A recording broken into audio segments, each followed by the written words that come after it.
What's the moment you knew the wedding should be canceled? The moment arrived before the vows and long before the aisle runner was taped flat.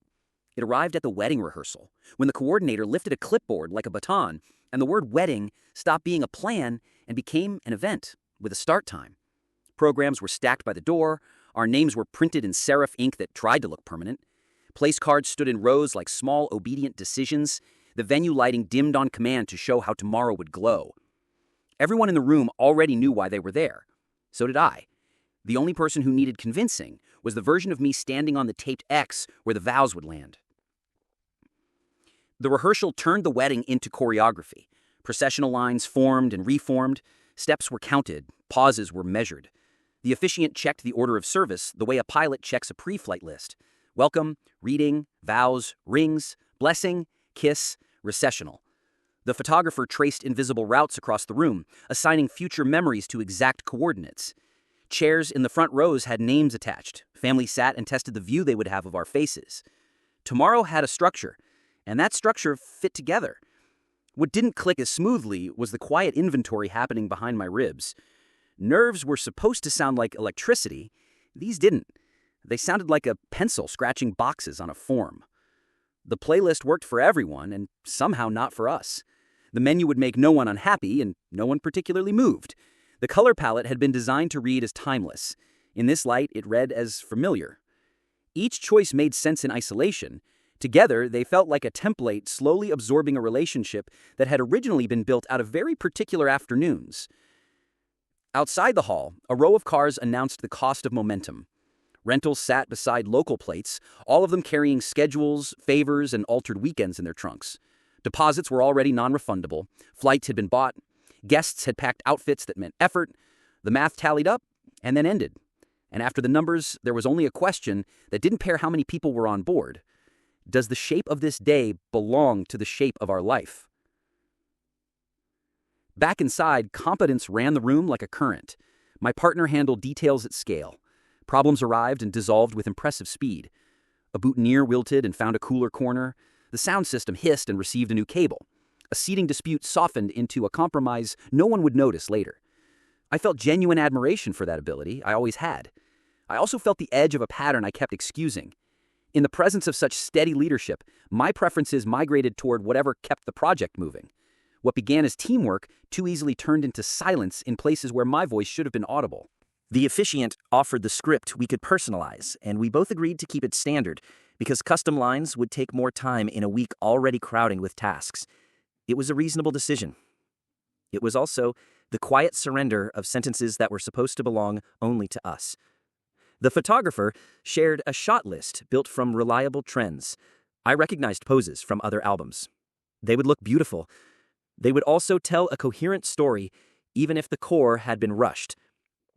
The rehearsal, meant to relieve pressure, instead placed a careful finger on the one spot I kept avoiding and held it there without blinking. I lingered after the run-through ended, collecting small objects that would be needed tomorrow. Volunteers coiled extension cords. The florist rescued a tired centerpiece. The venue staff dimmed lights to demonstrate evening. Applause faded into hallway chatter, and then into the heavy quiet of a room built to host certainty. It became possible to see the wedding without the festival around it, the way a stage looks when a show has paused, but the set remains. In that stillness, the day didn't try to persuade me. It simply stood there and asked to be matched by a feeling that could carry it. The room held a long center aisle and folding chairs dressed to look permanent. The altar area was a hybrid of borrowed tradition and rented decor, a space constructed to imply forever while existing on a 3-hour contract. That wasn't cynical, it was accurate, and yet naming it out loud in my own mind felt like disloyalty. I scanned the floral arrangements and recognized them from images saved months earlier, when everything about this felt like a creative project fueled by affection. Under the rehearsal lights, the arrangements looked beautiful and interchangeable. If someone had swapped them with another couple's centerpieces 2 towns over, no one would have noticed.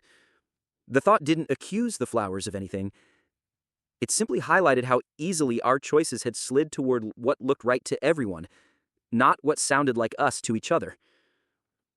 The photographer mapped the room like a surveyor, specifying where the first look would happen and where families would gather for the formal set. The competence impressed me. She carried certainty the way others carry water. She knew where the better angles lived and how light would change in the last half hour. As she spoke, I pictured images destined for group chats and frames. I understood, with a clarity that made my stomach tighten, that photographs would tell a coherent story regardless of the truth underneath them. They would capture color and composition with integrity. They would not capture whether the people in the center had paused long enough to consider if the shape of the day fit the shape of their life. I stepped outside under an overhang meant for smokers and weather emergencies and watched clouds roll in with the theatrical confidence of scenery cues. Guests had flown in, arranged childcare, traded shifts, and pressed clothes that needed pressing again after travel. The social math of the event stacked up in my head. Favors called in, miles logged, money redirected from other budgets. The sum didn't frighten me.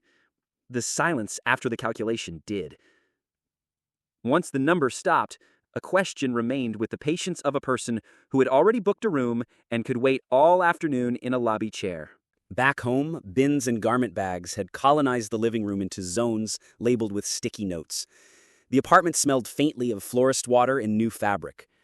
I set the ring box on the table and took inventory with movements careful enough to pass as meditation. The checklist said we were ready. The mirror said the suit fit. The bank account said invoices were paid. The inbox said vendors would arrive tomorrow at the agreed times. None of those documents had a field for alignment. None could measure the quiet that had taken up residence behind my ribs. I tried to protect an hour from interruptions the way people protect leftovers they plan to enjoy the next day. Notifications went off and the apartment sounded like itself. In that pocket of quiet, the story of the last year rearranged into a timeline that ignored decorations and deposits. Early months returned as walks that made time feel elastic. Mid-year turned into planning that inflated, absorbing evening after evening. Our conversations had slowly been translated into calendar blocks, email threads, and shopping carts. Affection had not left the room, it had been drafted into administration. A smaller, less flattering ledger opened behind the visible one. It listed the moments I had chosen ease over honesty. I remembered nodding at a color choice because it was trending and easy to source. I remembered letting the script remain standard because the week was heavy and improvisation felt like another set of errands. I remembered laughing at a playlist that had nothing to do with how we met and everything to do with keeping people on the dance floor. None of these were crimes against love. Together they formed a habit of outsourcing our particularity to convenience. The rehearsal had magnified another truth I kept placing in a drawer labeled later. We were excellent collaborators under pressure. In the presence of deadlines and logistics, we performed like colleagues who could deliver on a project with high visibility.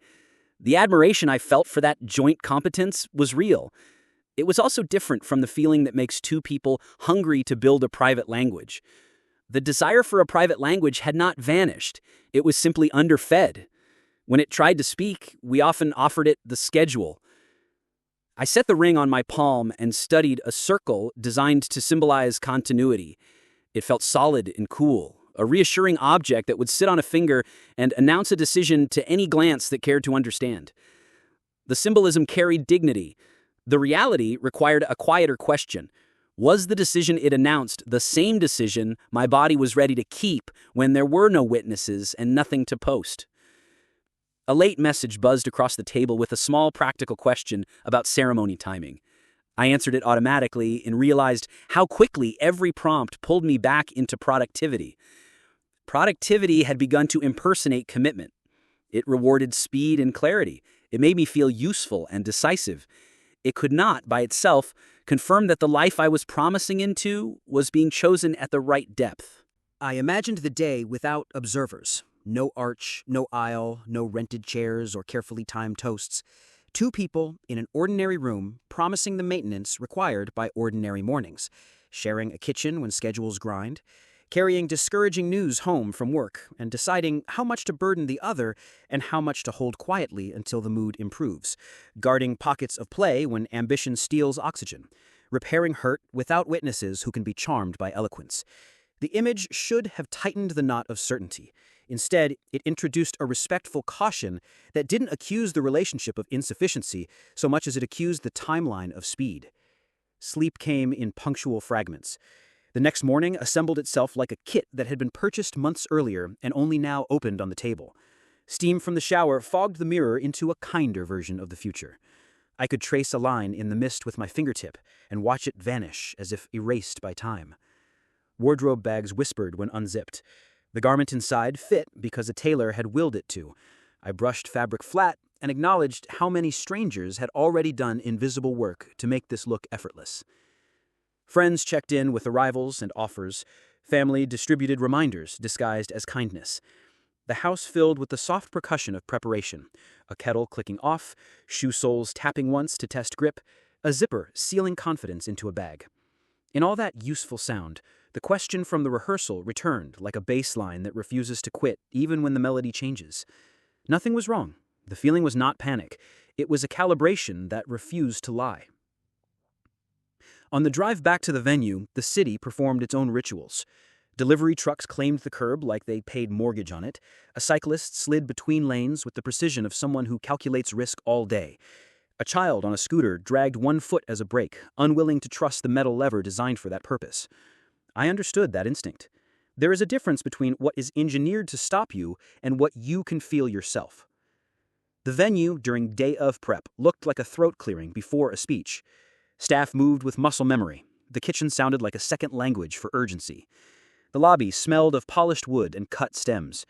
I carried the ring box like a fragile machine, not because it was delicate, but because it carried a function that could break things if applied to the wrong surface. In the ready room, the mirror was honest in the way reflective surfaces are when there is no audience yet. The suit fit, the tie obeyed.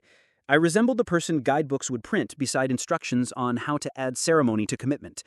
The mirror did not cast a vote.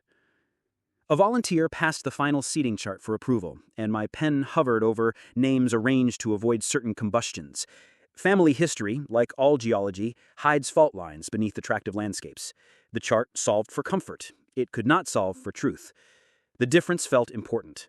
We had solved so much for comfort lately that truth sometimes waited in the hallway, checking its watch. The coordinator's schedule printed the day down to the minute. There is comfort in a timeline. It promises that time will agree to behave. I followed it with my eyes and landed on the sequence where vows would happen. Our vows were the standard ones, chosen not because they lacked meaning but because they were available. I told myself that a promise gains force from being repeated by generations. I also knew that borrowed words were easier to say than the sentences we had not slowed down to write. The ease became a warning rather than a relief. A last sweep through the hall brought me to the aisle again, empty except for a stray petal that had fallen from a trial arrangement. The path looked shorter without people, as if distance itself is a social phenomenon. I walked it once, alone, to see what my body would tell me when it didn't have to perform. The air cooled near the front where vents found their rhythm. My heart picked up the beat like a drummer testing sticks. It wasn't fear. It wasn't excitement either. It was a steady thrum that kept repeating the same sentence wordlessly. Do not confuse a successful plan with a right promise. Back in the room, I sat for a minute with the ring in my palm and let the day move around me. Voices outside archived problems as solved. The building hummed with the reassuring arrogance of systems that rarely fail. An image arrived of us in 5 years, carrying groceries up too many stairs because the elevator had the habit of pausing between floors. The image asked whether this person I loved was the person I could be ordinary with in a way that felt like sanctuary and not performance. The answer did not arrive as a trumpet or a verdict. It arrived as a respectful hesitation, the kind that asks for another conversation before signatures are applied. The rehearsal had done its work. It had stripped the wedding of gloss until only structure remained. And in that structure, I could hear the tone of my own certainty, or the lack of it, without amplification. The first part of knowing is naming. I hadn't canceled anything. I had only allowed the day to introduce itself without costume and asked my body to respond. The response was not an emergency. It was a precise instrument noting a deviation. The job now was to listen before the music got too loud to hear it. The calendar labeled it in a way that tried to be cute and helpful at the same time. Wedding -1. Devices pushed reminders like confetti cannons that refused to run out. Final payments due, vendor confirmations, weather updates toggling between scattered showers and confident sun. Boxes waited in a hallway that now functioned as a supply chain. The ring sat in its velvet square, steady as a small planet. If part 1 had been the rehearsal teaching me how the ceremony would move, the day before decided to test who we were when nothing moved according to plan. Morning arrived already crowded. A relative messaged about a flare-up that might keep them from traveling. The caterer requested a revised head count a few hours earlier than agreed because of an inventory shuffle. The hotel manager asked for a list of late arrivals to release unused rooms without penalties. None of this belonged to romance, and all of it belonged to marriage, because marriage is logistics wearing normal clothes. In that swirl, our old pattern woke up. We became outstanding colleagues. Spreadsheets opened, calls were placed, alternatives found legs. Admiration for my partner's competence returned with its usual clarity. It was a skill set that could airlift a stuck day into motion. My own skills joined in, precise and reliable, the way a second runner hits stride without looking sideways. Underneath the teamwork, a quieter task set up shop. It didn't announce itself. It didn't add a notification badge. It simply started running a continuous audit. Which choices pointed to the life we wanted, and which pointed to the event everyone expected? The audit had no appetite for spectacle. It cared about small things that most people forgive on busy days. It noticed that our meal choices had been curated for crowd comfort instead of being built around anything that meant something to us. It noticed that our ceremony script still carried phrases touched by thousands of mouths and untouched by ours. It noticed that every time the question about our vows returned, we solved a vendor problem instead, because vendor problems could be solved by the hour, and conviction could not. We drove to the venue to drop off a few last-minute items that never feel last-minute until you are the person responsible for them. Pens that write on glossy surfaces, a basket for cards, a sign that points toward the right side of the building because guests always pick the wrong one first. The building wore its pre-wedding calm like a person who knows which gesture to make in which room. In daylight, with nothing lit for effect, it resembled a workplace more than a dream. Staff moved like a well-practiced troupe, nodding and gliding past with trays of glassware that looked like music when lifted together. The florist had staged buckets of stems in a cool corner. Even unarranged, they tried to be beautiful. A rental truck idled near the loading dock with that practical hum certain machines have when they know their place in the ecosystem. Dropping off objects should have felt like completion. Instead, it underlined how many strangers were already woven into this promise. Their labor wasn't the problem. Their labor was a kindness we hired. The problem sat in the gap between their flawless function and the untested function of us beyond an itinerary. We were excelling at the day.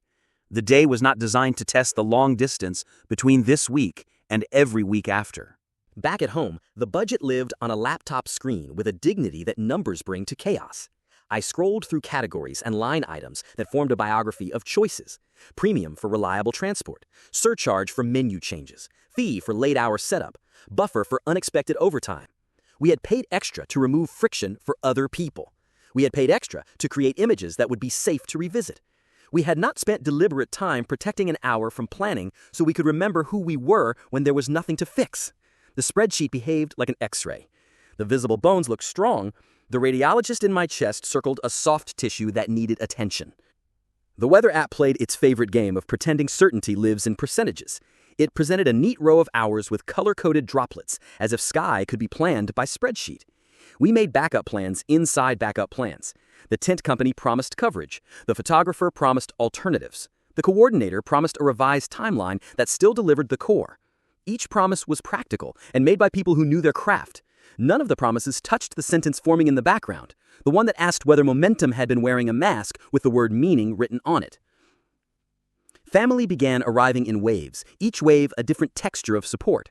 Some carried casseroles of humor. Some brought a quiet steadiness that turns rooms into shelters. Some unpacked opinions disguised as help. Every group had its own short history with us that required careful seating, gentle redirection, or permission to be messy for an hour before the tide turned elegant again.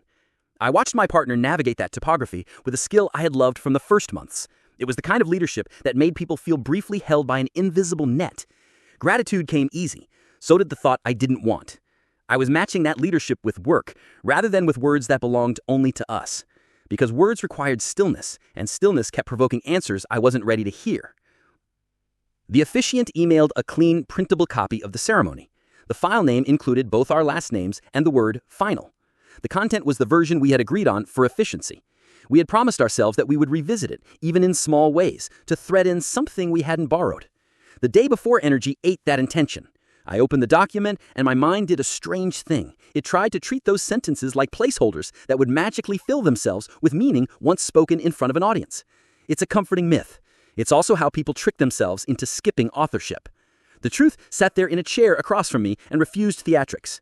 A sentence said in front of 100 people still requires private ownership. Afternoon drifted into the kind of palette that decorators call warm and photographers call forgiving. We took a walk not as a ritual, but because sitting had begun to interrogate us too efficiently. The neighborhood performed its pre-evening tasks. A dog committed to a spot of grass with a determination that would shame generals. A couple argued quietly with their hands more than their faces. Someone tested a set of patio lights and decided to leave them on. The world kept going, indifferent to whether 2 more people added a ceremony to it. That indifference comforted me in a way I didn't expect. If the universe didn't require our wedding, then the only authority that mattered belonged to the 2 of us. Authority without noise is difficult to wield because it makes you responsible for listening. Back home, gifts had begun to stack in polite shapes. Notes attached to bows tried to make generosity into narrative. I appreciated all of it. I also understood that unwrapping any of it didn't change the test in front of me. I had been waiting for a catastrophic sign, because catastrophes are merciful. They make decisions for you. What I got was a drip system of clarity. It fed the same plant all day. Alignment refuses to be outsourced. Evening demanded rehearsal dinner speeches, but I avoided any mirror of theater. The small gathering felt like a checkpoint you pass after proving identity. People toasted not with words, but with presence and patience. The kindness of that room should have removed doubt if doubt had been a function of external pressure. It wasn't. Doubt lived where silence lives, and silence can follow you into crowded spaces without anyone noticing. Back at our place, there was a window between obligations that felt like a platform with no train scheduled. I took it. I sat on the edge of the bed with the ring in my hand and did not rehearse anything. I let the day play back without commentary. Early morning logistics, midday venue drop-off, budget x-ray, family tithes, officiant's file, neighborhood walk, gifts and their polite narratives. The reel wasn't dramatic, it was faithful. In that faithfulness, something near the center of my chest settled into a single sentence that was not decorated or upset. It simply identified itself. The ceremony we are building does not yet match the marriage we intend to keep. Some truths sound like alarms. This one sounded like a level. It didn't tilt, it didn't shake, it sat straight on the shelf and pointed to the bubble. The bubble wasn't centered. The distance was small enough to deny and large enough to break a shelf if weight were added. I did not jump to conclusions. I did not compose statements. I did something smaller and, for me, more difficult. I refused to bargain with the bubble. Sleep behaved like a polite guest and stayed just long enough to be counted. Dawn arrived with the taste of metal in the mouth that bodies manufacture when they sensed a decision before the mind signs it. The wedding day had not begun, but the day before had finished its audit, and the report wasn't negotiable. It did not declare villains. It did not prescribe outcomes. It listed observations and then left the room, as if to say that adulthood begins when you stop asking events to carry your responsibility. The city woke up around the choice like a chorus that doesn't know the lyrics but hums the melody. Delivery vans argued with traffic cones. A barista performed the same dance with cups and steam that he had done the day before and would do tomorrow. A jogger negotiated a stubborn shoelace at the same corner where it had betrayed them last week. Everything repeated itself in a way that felt like mercy. If the world keeps going whether a wedding happens or not, then decisions made inside it are allowed to obey truth instead of momentum. It would be convenient to say the moment I knew happened at a single timestamp, that I could circle it in red on a schedule and name it as the hinge. The day before refused that neatness. It delivered knowledge in layers until the only dishonest move left was pretending the layers were separate. The rehearsal had offered a preview of form. The day before offered a preview of function. Function is what you get when the pretty parts have to share a room with the necessary ones. In that room, I saw a marriage that deserved a ceremony made by us, not for us. I saw a timeline that had outrun a conversation. I saw respect that would be better preserved by pausing than by proceeding for the sake of people who would love us either way once we told the truth. Night settled without fanfare. I placed the ring back in its box, the way you set a tool down when you realize the job requires a different tool. The box didn't protest. Objects rarely complicate things. People do.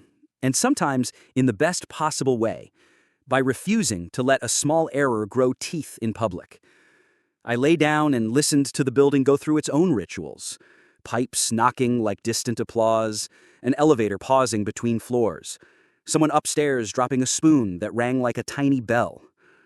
The body knows when it has stopped arguing with itself. Breath finds a rhythm. Muscles stop negotiating terms. The mind, even as it calculates consequences, concedes that truth is cheaper before signatures and photographs. By midnight, I hadn't practiced what to say or how to say it. I had only practiced telling myself the unadorned version. The unadorned version didn't accuse love of failing. It accused us of rushing love into a costume that didn't fit yet. That distinction mattered more than anyone's opinion, because it would decide whether we protected the best part of us from resentment that often arrives gift-wrapped as compliance. I slept with the kind of sleep that follows acceptance rather than exhaustion. When morning approached, it didn't feel like a cliff. It felt like a door with a knob that finally turned smoothly, not because the mechanism was new, but because someone had stopped forcing it in the wrong direction. The day before had performed its purpose. It didn't decorate, it didn't delight. It simply held up a mirror and waited until the image resolved.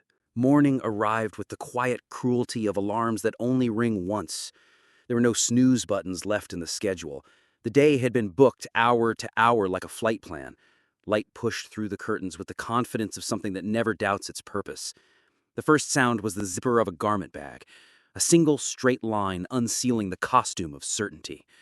Inside hung the suit, pressed into obedience by people who measured in millimeters and pins. I lifted it the way you lift an object that promises transformation. The fabric had weight. The meaning asked to be heavier. The apartment wore yesterday's decisions. On the table, the ring in its velvet square, a folded timeline with the coordinator's initials, travel mugs lined like recruits, spare cufflinks in a dish that used to hold car keys. On the couch, a pile of garment tissue that deflated when I walked past, like a creature pretending sleep. The smell of starch and florist's water made the place feel rented from a version of me who had more answers. I showered and watched the mirror fog until the future blurred into mercy. With a towel edge, I drew a single line through the condensation and waited for certainty to appear inside the clearing. The line closed again, as if the room preferred me unresolved. Dressing turned into a sequence the body knows from practice. Shirt, buttons, tie. The knot formed without drama, a small architecture of intention under the jaw. The jacket settled. The shoes found the floor with the kind of click that salespeople promise when they hint that leather can carry confidence. The mirror was factual. The person in it looked like the brochure version of commitment. Lines clean, color intentional, posture corrected by expectation. If a camera had been the judge, the verdict would have been instant approval. But the mirror doesn't vote. It reports. It displayed an image as complete as the tailoring and as unfinished as the decision inside my chest. Texts began to land like small aircraft. A cousin delayed by traffic, a reminder to hydrate, a vendor requesting a gate code, a friend asking whether a spare razor existed in a bathroom that had already surrendered every spare thing to guests and bags. I answered everything with competence because competence is the language of postponement. Every task gives you 10 more minutes of not asking the real question. In the kitchen, coffee gurgled through a filter like a promise to sharpen the mind. I drank it and felt only a clearer version of the same sentence. Do not confuse a beautiful plan with a right promise. People entered and exited the preparation space in useful bursts. A friend set an alarm to keep us from drifting. Another laid out snacks that could be eaten without leaving crumbs on dark fabric. Family texts arranged themselves into threads that required triage. Candids were harvested by phones and sent to group chats that wanted proof we were exactly where a story should be at this hour. The images would age well, they always do. They would capture angles and light with sincerity. They would not capture the stillness that kept testing the story for holes. The photographer arrived with a calm that felt like infrastructure. Memory, when managed by someone competent, looks inevitable. She positioned me near a window shaped to flatter anyone framed by it. She adjusted a cuff and stepped back to collect a pose I had seen in 100 albums that promised timelessness. The shutter made a rhythm of approval. With every click, I felt the distance widen between what can be recorded and what must be lived. Photographs provide alibis for events. They do not testify about alignment. They will show a person who looked ready. They will not testify about a person who was not willing to lie. A makeup artist drifted through the doorway carrying a kit that turned faces into versions that could endure scrutiny. I wasn't the subject, but I watched the ritual on someone else and understood its function, to keep the outside from leaking. Someone laughed from the next room. Someone tested the speaker. Someone rehearsed the timing of a lullaby that would escort guests into silence before the ceremony. The machinery of delight hummed as designed. In the middle of that hum, I caught sight of my partner across the room. Efficiency with a pulse, turning strangers into a team, dissolving small disasters with the speed of someone who knows the choreography of crisis. Pride lived beside that sight the way a shoreline lives beside water. Right next to pride sat a quieter knowledge I had tried to unfocus. I did not yet know how to remain fully myself inside that orbit without becoming a function. A boutonniere misbehaved. A shuttle idled in the wrong lane. A grandparent required a chair with arms instead of a bench that looked nicer. Each fix was straightforward. I felt relief each time a problem replaced the question. Problems end. Questions continue. Between interruptions, I tested memories for origin stories of doubt. There was the first time we postponed a talk because a deadline looked more urgent than a feeling. There was the night we filled silence with logistics because logistics rewards speed and feelings refuse to be rushed. There was the month we described our future like a maintenance plan rather than a room we want to live in. None of those moments indicted love, they indicted habit. A small flashback arrived uninvited, a scene with no ceremony. The early apartment with a crooked bookshelf that we swore reflected personality rather than poor assembly. The two of us dragging a mattress upstairs because the elevator sulked between floors. The joy of arranging mismatched plates into a temporary kingdom. In those days, our private language wrote entire evenings without effort. Recently, our language had acquired bullet points and deadlines. The shift hadn't been malicious, it had been efficient. The body remembers when a story changes tense. Mine had noticed and filed a memo I hid under errands. The officiant arrived holding a folder designed to make paper feel consequential. Inside lived the vows we had chosen from a template because life had been loud. The outline was sound: welcome, reading, vows, rings, blessing, recessional.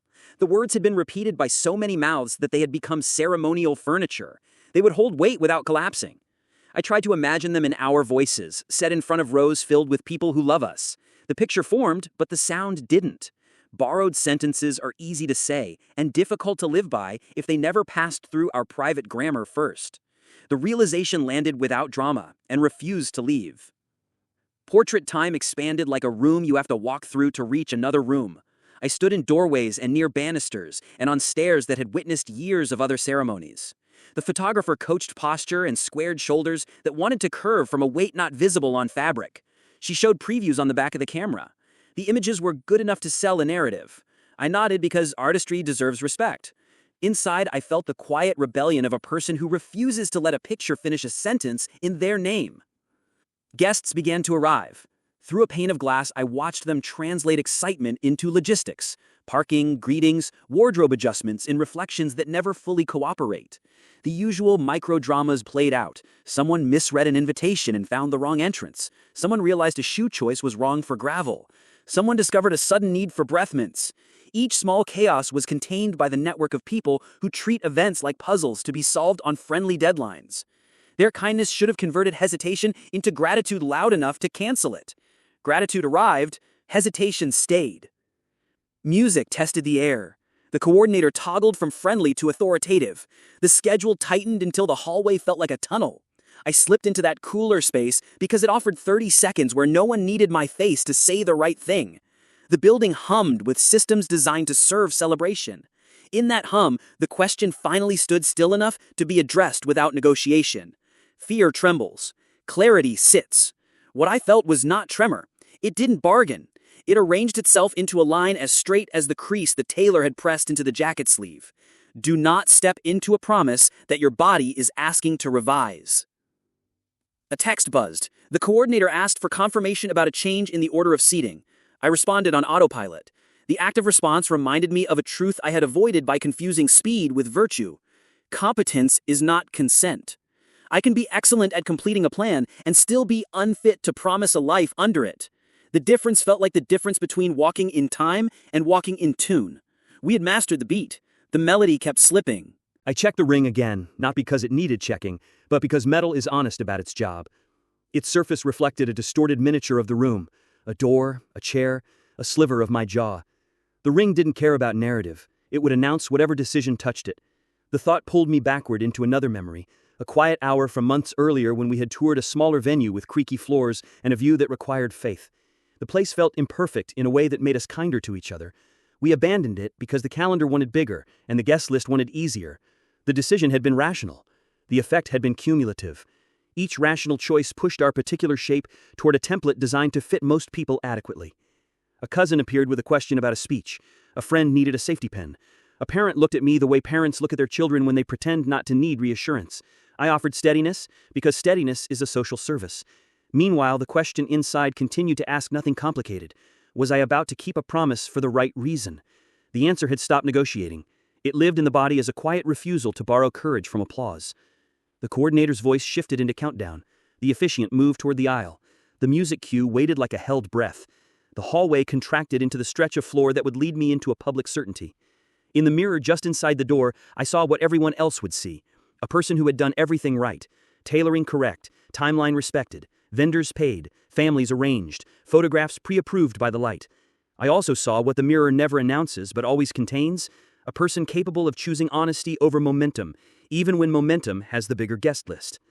Stories often give this exact minute a flare of spectacle. Shoes abandoned mid-aisle, doors thrown open, engines revving in escape. Real life rarely grants theatrics to responsible decisions. My moment wasn't designed for cinema. It was designed for accuracy. I wasn't fleeing a person. I wasn't breaking a thing to feel powerful. I was stepping away from a mechanism that could make two people enemies of their best selves by locking them to a date chosen before the conversation had finished. In the quiet before the music began, I let a simple inventory pass through. Did I love my partner? Yes. Did I want a marriage built with them? Unknown, not because of lack, but because the timeline had outrun the work. Could I say vows that we had not authored and trust the day to transform borrowed language into truth? The body declined the experiment. Would waiting protect respect? It would, at the cost of spectacle and deposits and temporary embarrassment. Was that cost lower than the price of a fracture planted under applause? It was. I closed my hand around the ring and breathed in a way the suit barely allowed. Somewhere in the building, silverware chimed against glass as staff made those last adjustments that turn a room from potential into hospitality. Somewhere else, a door opened to admit late arrivals who would never know they almost missed the most important decision of the day. The mirror didn't bless me. It didn't condemn me.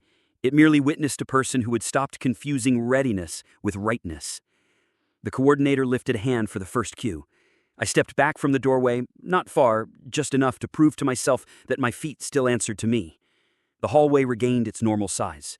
The hum of the building stayed constant, indifferent to whether I moved forward on schedule. I realized then that the most dangerous lie available to me would be the one I told with a steady voice while a room of kind people watched. That lie would collect applause and photos and toasts. It would also plant a hairline crack that time would turn into a fault. I pressed the ring into my palm until the edge announced itself. The sensation drew a clean line between costume and conviction. The suit had done its job perfectly. The mirror had done its job with brutal kindness. My body had done its job by refusing to act as a prop. The decision, when it finally stood without argument, did not feel like escape. It felt like maintenance on the most important structure I will ever inhabit. The part of me that promises only what it can carry in bad weather. When I stepped away from the threshold, the world did not shatter. Music cued for someone else. Voices adjusted. The machine of the day pivoted as machines do when a new instruction arrives. I thought I would feel emptiness after such a choice. What I felt was room. Room enough to tell the truth without making anyone a villain. Room enough to protect respect from the kind of performance that poisons it later. Room enough to believe that love, when asked for patience rather than ceremony, can survive being told, not yet. Silence has a different weight when it is chosen on purpose. The ceremony room lived just beyond a thin door, a body of sound forming from guests finding seats, shoes settling under chairs, programs opening and closing like soft wings. The quartet tuned and then paused, hanging at the edge of the first cue. I remained in the hallway with the ring pressed flat into my palm, feeling metal announce its presence against skin. Any step forward would become history faster than I could edit it, and history is a ruthless format for improvisation. The space around me was narrow, but the margin for honesty was wide enough to stand in without shaking. The first task was not heroic, it was administrative. I found the coordinator by the brightness that efficiency throws off when it is concentrated. Her clipboard had been the engine of the day. Stopping there meant redirecting an entire machine already moving under pressure. I explained what had to happen in sentences that did not ask for sympathy or spectacle. The information collided with logistics, and then years of practice took over in her eyes. Schedules can do many things when people are kind. They can lengthen, contract, reroute, and protect. Within minutes, plans bent without snapping. Doors that would have opened stayed closed. Side rooms that were meant to store jackets turned into waiting spaces with water and chairs. Music moved to a holding pattern. The hallway gained a new temperature, not cold with panic, not warm with celebration. Temperate, like a room that understands it is being used for something more important than its usual job. The second task was human. There is no template for telling the person you love that the ceremony has to pause. I delivered the truth the way a careful hand places a glass on a table that has just stopped wobbling. No villains, no applause whines, no recitation of small grievances dressed as reasons. Just the admission that timing had outrun truth, that the rhythm of the calendar did not match the rhythm of us, that stepping forward right now would be a performance that stained what we were trying to protect. Breath moved in the space between us with the weight of something living that refuses to be simplified. Emotions arrived in waves that did not synchronize with each other. Respect stood there anyway, insisting on its place like a stubborn piece of furniture that refuses to be moved. There are decisions that shrink people. This was not one of them. This one asked for the only adult skill that social media can't rehearse, staying decent while disappointing a crowd. News travels through a wedding like weather. The next task was concentric circles. Vendors first, because clocks and ovens and contracts care about timing. Their voices lowered into the register professionals use when experiences must be rearranged without turning into disasters. Some fees dissolved in sympathy, others held their shape, not out of cruelty, but because work had already been done by hands that would sleep hard that night. Then families, because history sits in their chairs and must be addressed before it stands up and starts walking. Words were selected as if they could bruise. Explanations were short because long ones sound like trials. People blinked, adjusted, and in more cases than I expected, softened. Guests absorbed the truth as if it were weather they could not control but could still survive with umbrellas borrowed from one another. The drama people warn you about when they tell cautionary tales did not arrive. In its place came something quieter and tougher, kindness that did not insist on a happy ending to justify itself. The room prepared for the ceremony did not collapse in the absence of a ceremony. It sat there, complete, its purpose temporarily unassigned. The aisle runner, smoothed by careful hands an hour earlier, kept its line. Chairs stayed in rows, flowers leaned toward the cool side of the room, petals still pretending they had grown there. Candles breathed against their own glass. Nothing looked ruined, everything looked like potential parked in neutral. I walked the perimeter slowly, not to punish myself with what might have been, but to verify a small thought that had arrived when the decision did. Beauty rented by the hour still deserves respect after the hour is canceled. I straightened a crooked place card that would not be used, not because it mattered to the world, but because I owed the day a consistent level of care even as I withdrew the centerpiece. Outside, fragments of the day rearranged themselves. Cars that had rushed now idled.